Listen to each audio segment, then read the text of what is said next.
Hey everyone, my name is John McGlam, and I am the president of the Young Democrats of Forsyth County. Thank you for joining us. We are going to have our old president, former President Quamekia Shavers, share a little bit of information on voter registration. There's no better person to give a training for voter registration, so you're learning from an expert. Just sit back, pay attention, and learn a few things. This time I'll pass it over to you, Q. Thank you so much. And I just want to say, please excuse me, my voice. And if I cough a bit, I do have sinusitis. So please excuse me, but I could not cancel because this is extremely important that we make sure we pass on correct and efficient information as far as voter registration, because we don't want people arriving to the polls believing that they have been registered to vote and they aren't adequately registered.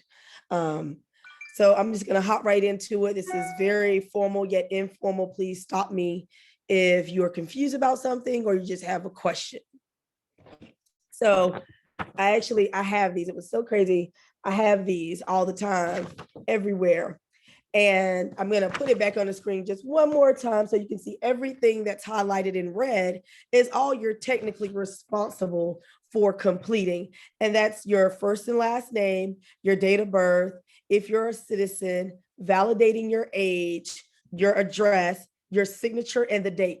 That is all you are legally required to fill out on this form. However, if you want to fill out additional information such as the state and birth, your driver's license. And here is why you might want to fill that out. Let's say your handwriting isn't the greatest and what you think that other people can see very well, they can't. But if you put your driver's license number there or your where you were born, then it will allow the representatives at the voter registration office identify you without sending you a letter, which many people typically ignore. I hate to say that, but it's the truth. They ignore that letter from the Board of Elections. And what it is basically saying, hey, we found something wrong with your voter registration. And they want to correct it because they want you to have a fluid transaction when you come and vote, because when you don't, it's not a fluid transaction for them as well. So typically what I like to do is that if I notice somebody's handwriting isn't legible, what I'll ask them to do is two things.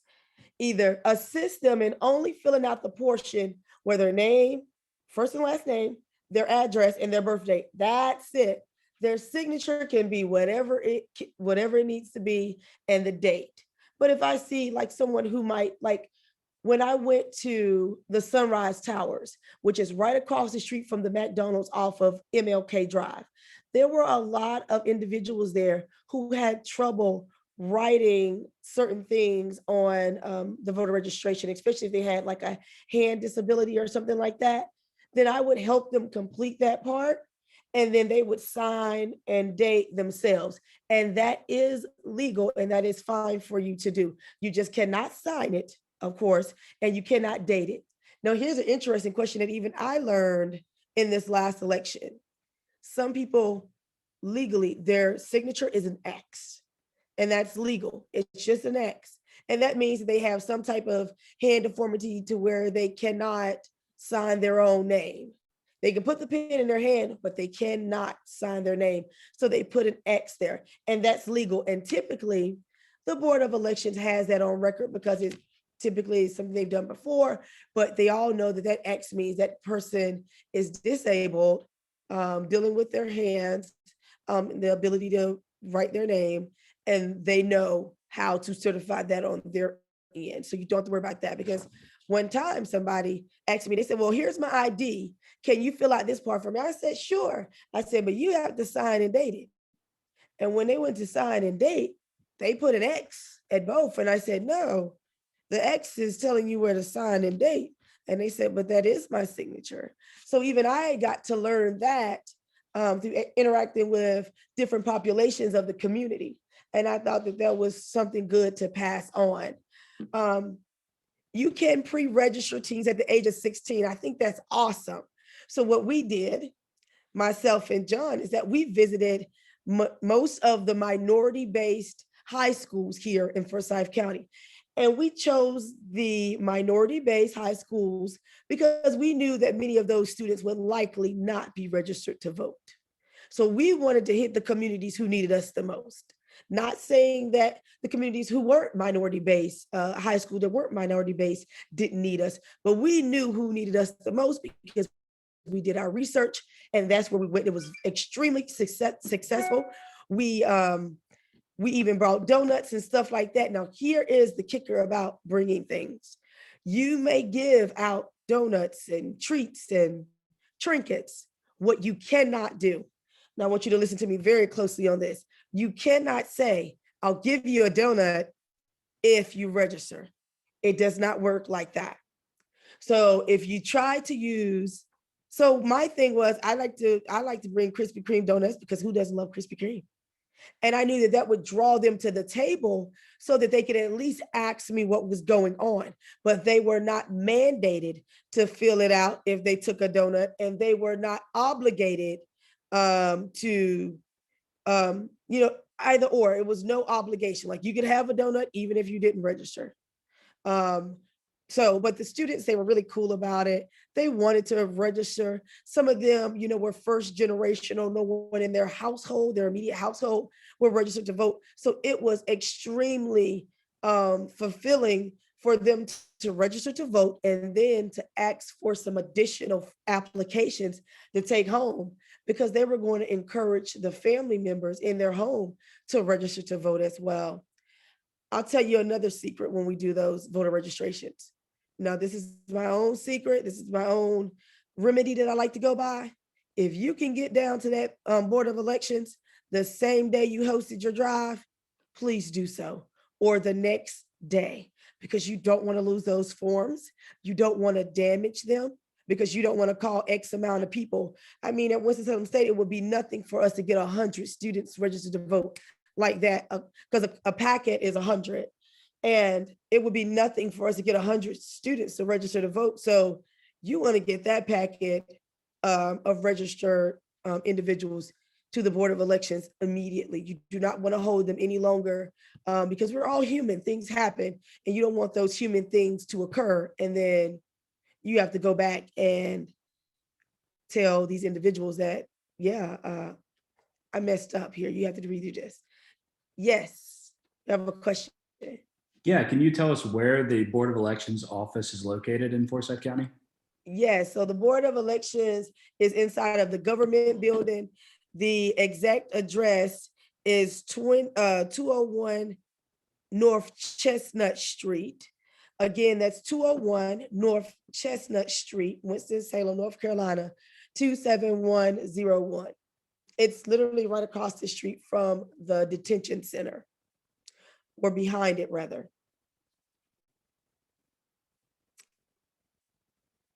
Okay, so the other thing that I like to do,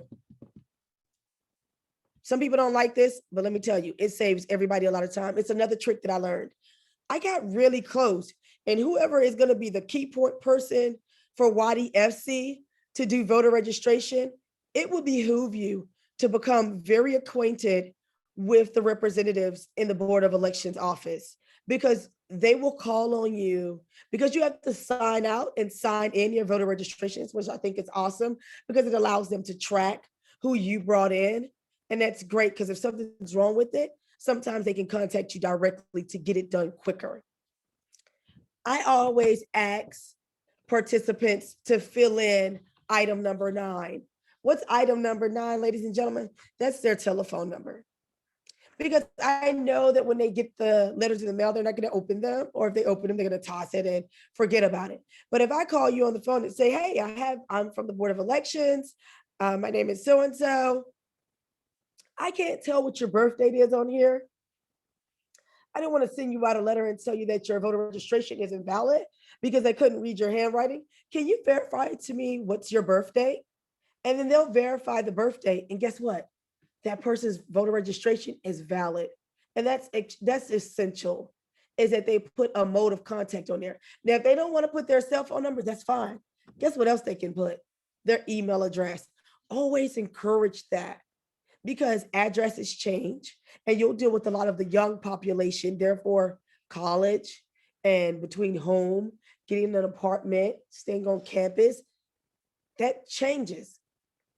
So the address isn't always the hoorah, it's the cell phone number and or the email address, okay?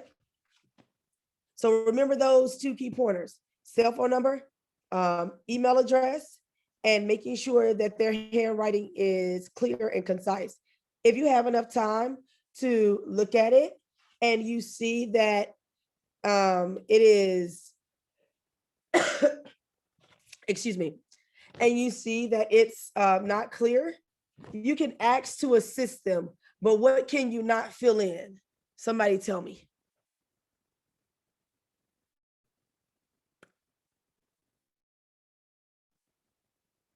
What could you not fill in? You guys can unmute yourself and tell me.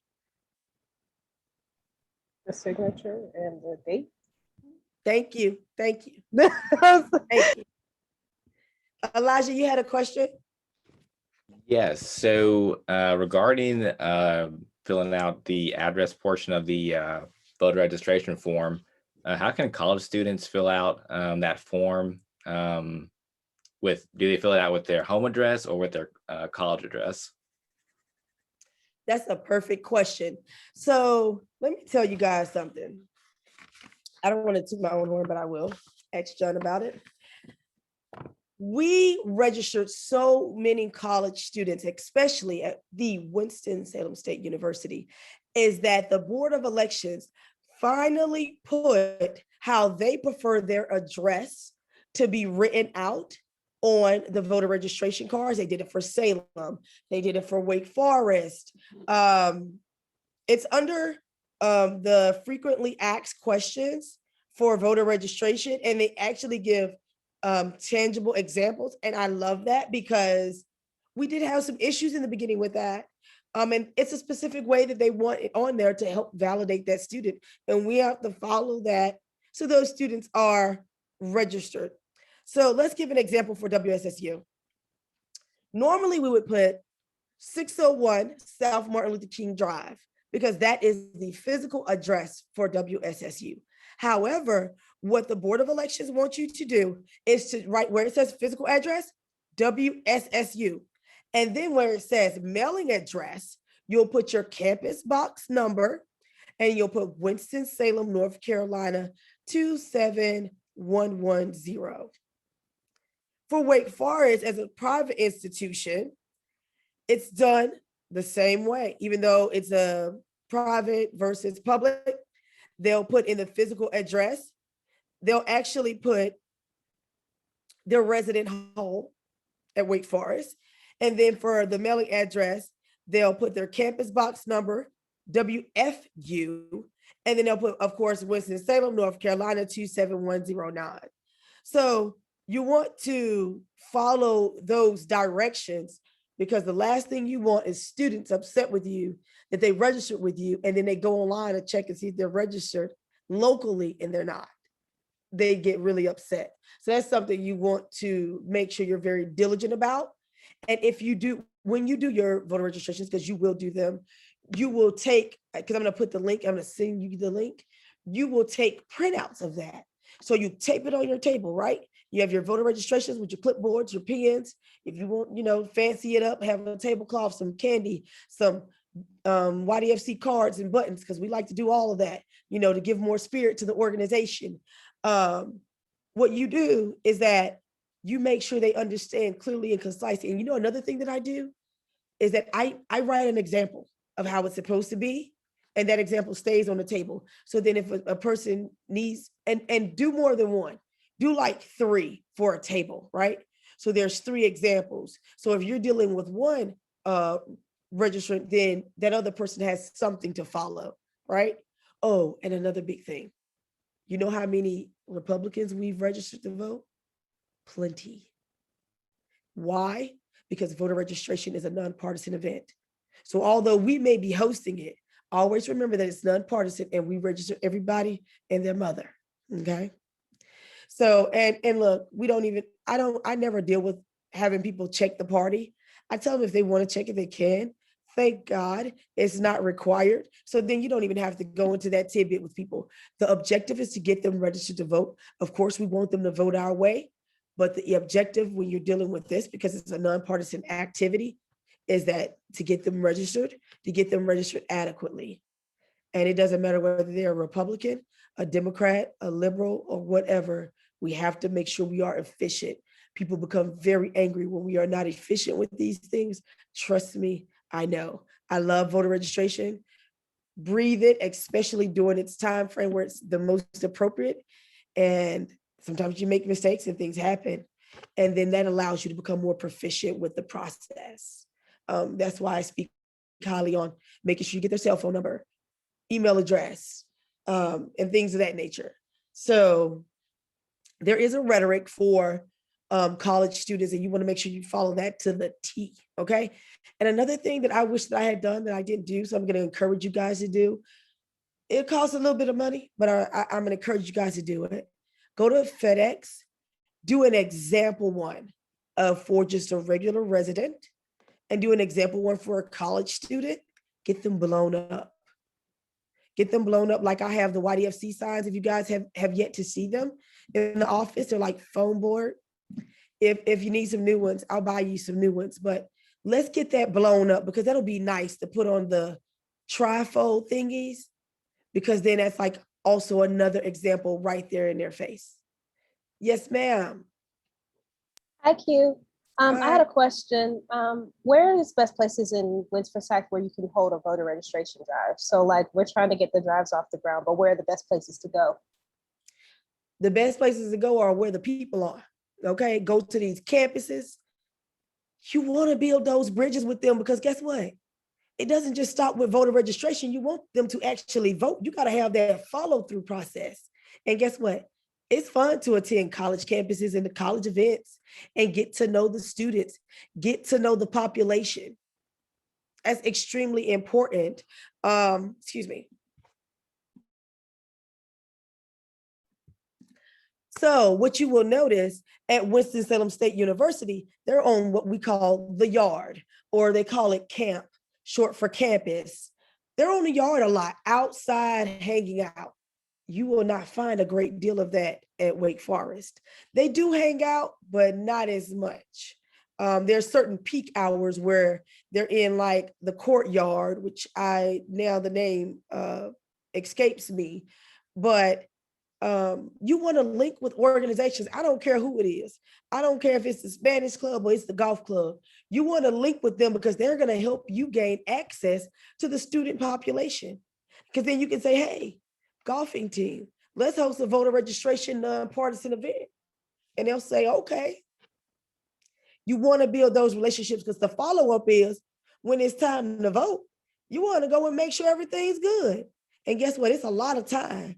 And I hope you have time when it's time for the time to vote, because it's imperative to go to those stations and making sure that the people you help register to vote are good. They're good. It's a lot of follow through.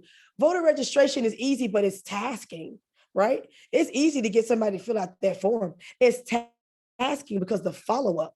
Are you gonna go in there and check and make sure all the people you registered were good?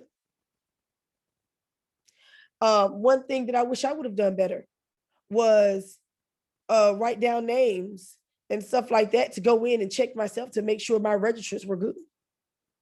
You know, keeping a better track record of who I registered, and maybe just having a sign up sheet.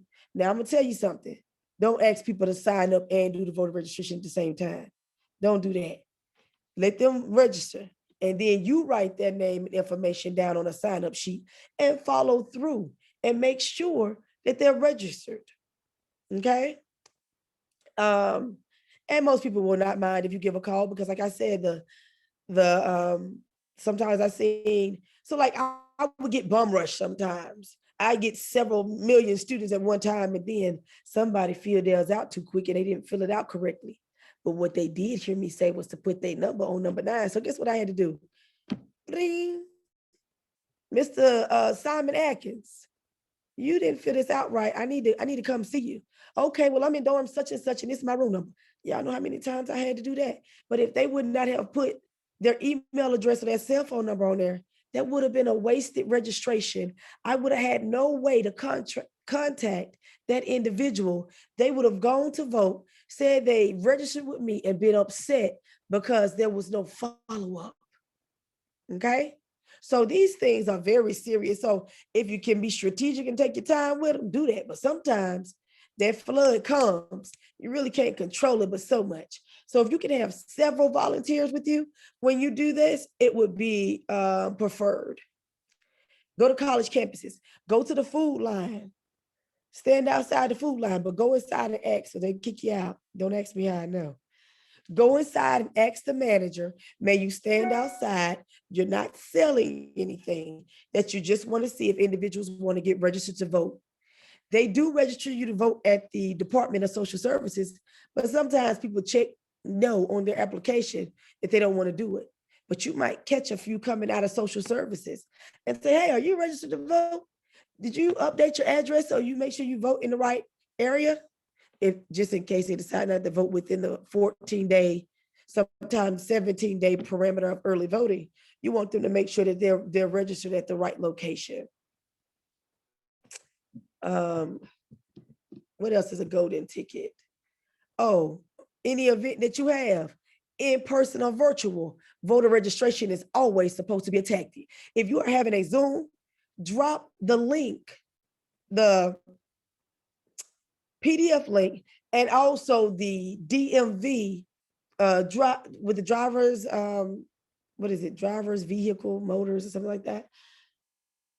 Drop those two links in the chat periodically. If you're doing a Facebook Live, drop those links in that chat. You know, of course, we're living in a time of COVID, but every event we held, voter registration was always available. And I'm gonna tell you something else. We adopted Kimberly Elementary School. You guys can adopt another school or maybe not take that route. But guess what they allowed us to do? When they had their parent nights and those events where the parents would be there, they let us come there and register parents to vote. And that was very lucrative. Even though what we were doing with the school, the children was elementary children. We went there for Valentine's Day, Halloween, and we donated turkeys for Thanksgiving and Christmas. And we built that relationship within the community, so that allowed us access that normally we might not have had. So you want to think about that too. Super building bridges is your big strategic plan. Yes, Mr. McLam, Attorney McLam. I got to finish the bar prep and then take the big test at the end of July. We'll see about Attorney McLam. I'm feeling good now, but a lot of work. So just for the viewers, what is some advice that you have for getting into these schools? I know they have, restrictions on who they let into the schools and things like that. How did you go about getting in contact with the schools and then them allowing you to have voter registration drives there? So what I did was I called the principal. I talked to the principal. I said, hey, I'm the president of the Young Democrats of Forsyth County. However, voter registration is completely a nonpartisan event. I'm very well aware of that. I do this all the time. We have done events at X, Y, and Z schools. May we come to your school during lunchtime? Oh yeah, and you go during lunchtime too, which is really fun because it's 3 periods and the kids are running in and out and it's really cool. And they see the donuts and it's like, how do we have donuts? So you call the principals and you ask them. And I only had an issue with one school. Other than that, everybody else let us in. And I think it's also a good idea to keep that build. You'll keep hearing me talk about building a bridge. So Carver High School, which I am an alumni from, I went there and I helped a lot of the students, well, total of 10, apply for college. That was a beautiful moment. The guidance counselor let me in because the guidance counselor was the one who actually approved our voter registration event at Carver High School. And they also allowed me to come in and help their students register for college. Oh, and that's another cool thing that we do at voter registration. We wear the college that we attended, NELIA, or the college that we love, because maybe somebody didn't attend college yet or at all. So maybe you have a favorite college and you wear that. And you know what? That was also an ice-breaking tactic that we used to talk to the students. Oh, you go to Wake? Oh, you go to Winston? Oh, you went to A&T? Because I want to apply there. And guess what? I had to put my money where my mouth was, because when I'm up there registering in the vote, and I told them I was going to come back and help them with the college applications, I had to keep my word. And I did. And it was very fulfilling.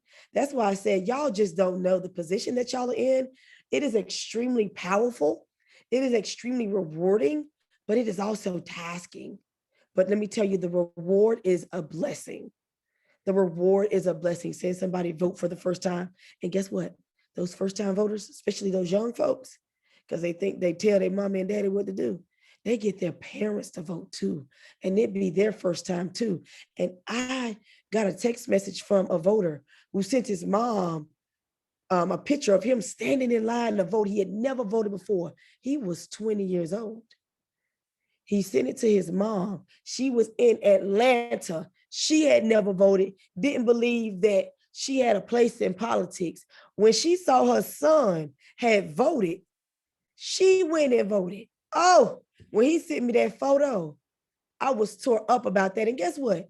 I just saw him and his friends at the Reynolds Park Recreational Center up from WSSU, and they were all in there playing basketball. But they were completely ignoring the fact that that was also a voting site. And they weren't taking advantage of the opportunity to vote.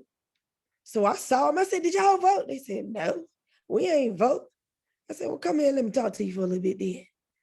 And guess what? They were leaving out. They were like, we about to go. I said, please, it only take a second. And you know what? They went in, they got registered, and they voted. Now, I don't know who else they got to vote from that, because they was tall and they looked like they was good in basketball, which means they probably had a nice following on social media. And I'm pretty sure they got other people to vote just like them.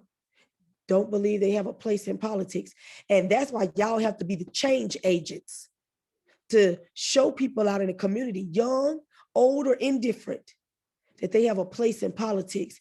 Voter registration is extremely powerful, and a lot of people don't even give it the credit that it's due and what it renders in the end. It is a phenomenal experience from start to end. Any more questions?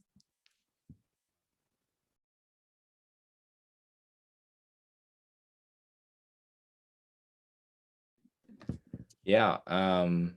Yeah. Thanks, Keith. That was very inspiring. But like, how can we increase voter registration, like through like on social media and other online tools? Like, So what we did, we had, and if y'all ever need them again, I definitely pass on this information. I used 2 DJs. They, we gave them a donation and stuff like that. And we would do virtual voter registration parties online, especially when COVID first hit. During an election year, what in the world? So we had to figure that thing out, how we're going to get to constituents. And I still went out in the community and did it in person, because I'm just a little rebel, but I wore my mask and another, oh God, man, we did so many cool things. Lord have mercy. Guess what else we did? We linked up with an organization here, Lord, in the name forgets me right now. I think it's called Winston-Salem Mask, or Mask Winston-Salem. They gave us like 500 or more masks. So guess what we were doing? Registering people to vote and giving them cloth masks. And that was a blessing, especially individuals in low income areas like the Sunrise Towers. I would encounter constituents who had on what we know as a one-time use mask that they had been using several times over and over and over again. And so it was soiled, but they didn't have a cloth mask and didn't know that they had access in the community to free masks. So do y'all know how much of a triple blessing that was to go and get them registered to vote and give out? We had plenty of masks, child. Give out facial masks, free cloth, for them to be able to wash and reuse and not use one-time facial masks repeatedly. I mean, you got to get creative with that thing. So you know what we was able to do? That was a trifold right there. We were building that bond with them. We were providing community service. And then we were doing our top tier objective, which is to register constituents to vote. You have to be out in this community, and it cannot be just about registering them to vote. It has to be about connecting with the community. It has to be about that first, and you will win 3 times over when you move that way. Hey, Nessa. Hey, how do I get the voter registration cards? I'm hosting a meet and greet this Friday in Rolling Hills, so I would love to get those voter registration cards. So what you want to do is you want to go downtown to the government building, which is behind the detention center. You'll go in there and you'll sign out a packet. They'll typically only give you 1 packet, but you may ask for a packet in English and a packet in Spanish. Oh, and that's another golden thing. Always get you a packet in Spanish, because you never know when you're going to run across someone that may not be fluent in English, but can read, of course, their own language. Make sure you get that. And so it comes 100 in the packet, and you'll sign it out. And you don't have to wait to turn. Let's say you go there and you only get 10 people to register because everybody else claimed that they're good. Turn those 10 in, keep the 90, and keep them on you and keep them going. So that's how you'll do that. Okay, perfect. Thank you. No problem. Any other questions? So I'm going to give you some important dates that I jotted down earlier so that you'll have it. You know, the 2022 election is approaching.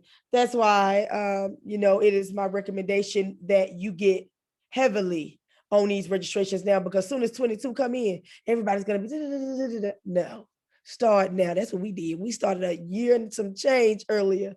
And so when it was time to vote, we wasn't scrambling because we had been taking care of business diligently.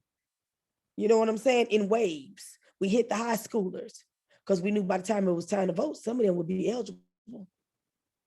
Someone would just be pre-registered, but we're thanking God because then they would be ready for the 2022 election. Okay. So I'm going to give you these dates. Pull them up here.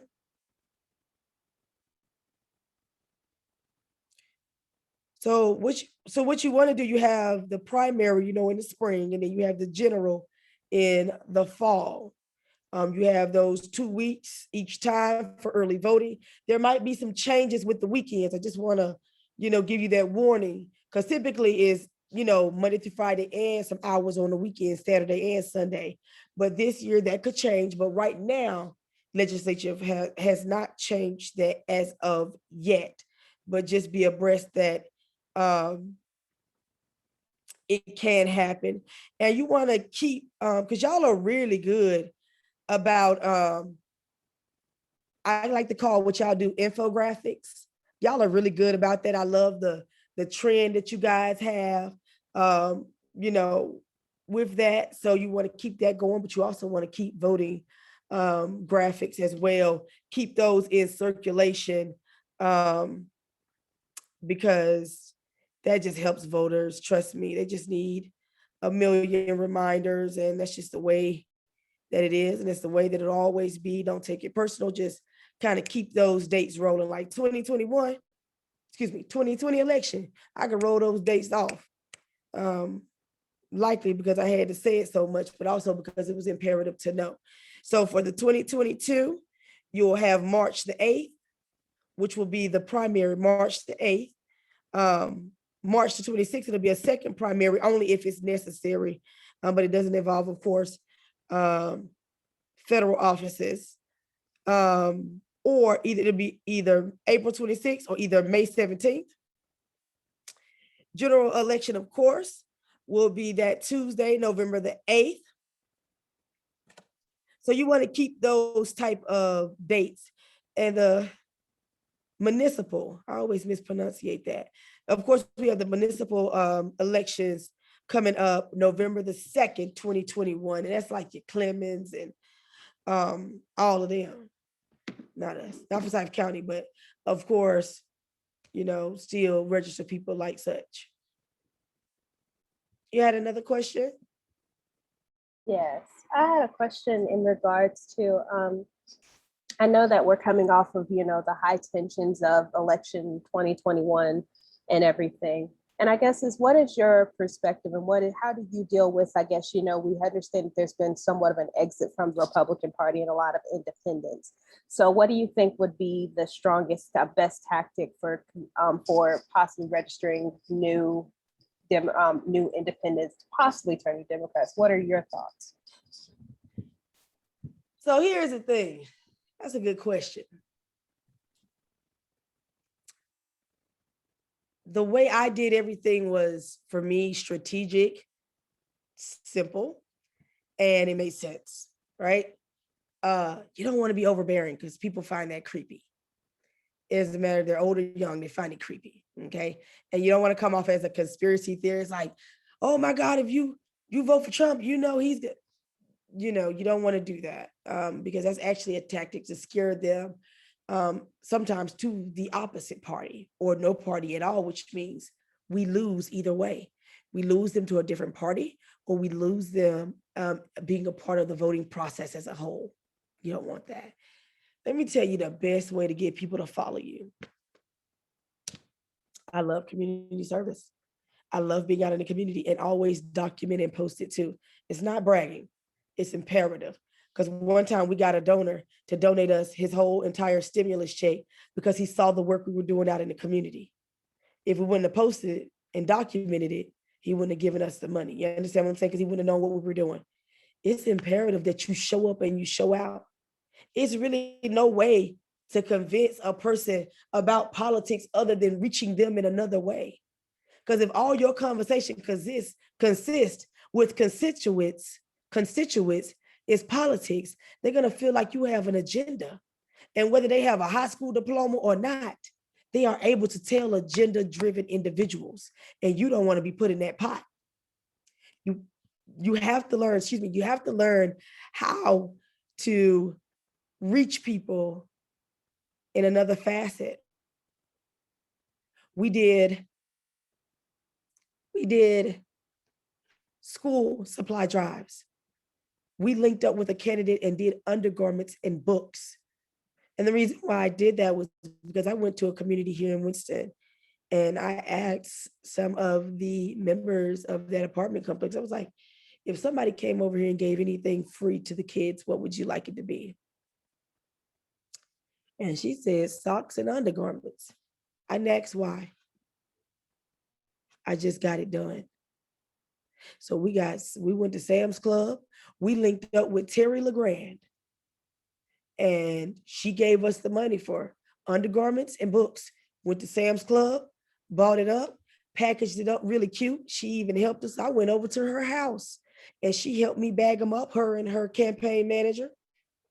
And then I went to Lakeside and the other communities and we didn't knock on people's door bothering them. What we did is we put inside the packaging because we made it look nice. You don't want to just drop off some underwear or some socks on somebody's door. It just looks tacky. We made it nice. So we got some bags from Michael's, clear bags, and we put the undergarments and socks in the book. We put the infographic that last year, I believe, Angela Levine made, where it gave all the voting information, times, dates, locations. And then on the back, it had all of the Democratic candidates. And we slid that in there. Now, sometimes a candidate only wanted their graphic in there. Well, if they paid for the merchandise, then we respected that. And you put it in there, and that was just another way to reach them. Because they say in order to be an effective outreach initiative is that you got to touch a person 3 times. That's why you can't just go talking about voter registration one day and think you done made something happen. You haven't did anything. Even if you get them to fill out that form, what's the guarantee that they're going to go vote, which is the end game? You got to go back. How do you go back? You go back and give service to your community. So that's the only way I can recommend to you, because that's the only way that I know is effective and that works. I'm telling you no stories. Maybe about 4 months ago, I was somewhere, this young lady was working. She said, I know you. And I said, well, I do, stuff in the community with voting. She said, okay. So then I went back in the store and I went to shopping. She came back around. She said, you know where I know you from? You told me to get in your car and go vote. And I thought you was crazy. But I got in your car and voted. And I was like, oh, she not crazy. It's those things right there. But I had built a relationship on campus where most of the students knew me. And something about her having a trusting feeling about me, she got in the car and I just took her right down the street to go vote.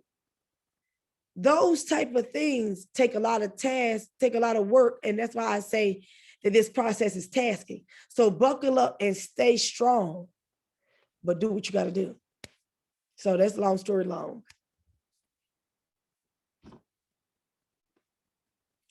Any more questions?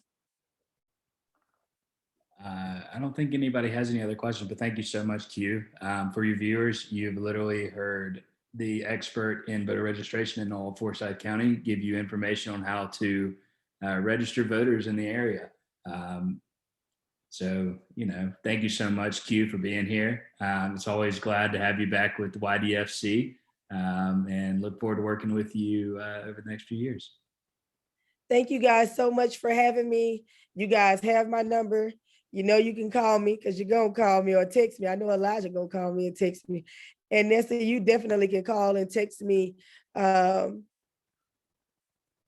your voter registration efforts. And please do, if you don't mind, please link with YDFC. So when you're having your community outreach events, that maybe sometimes they can come and assist you as well. Awesome.